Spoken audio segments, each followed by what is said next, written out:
Welcome to this tutorial on creating a minimalist logo design with Canva. To begin, click on the search bar and type logo.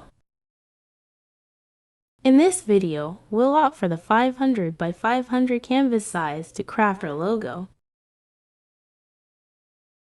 While Canva offers numerous templates to explore, our focus today is on crafting a logo from a blank canvas.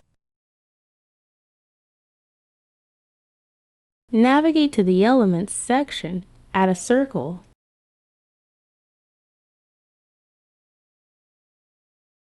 and customize its color to your preference. Next, incorporate text. Utilize bold styling, convert to uppercase, and choose an appropriate color. Adjust the size and position of the text as needed to achieve the desired look.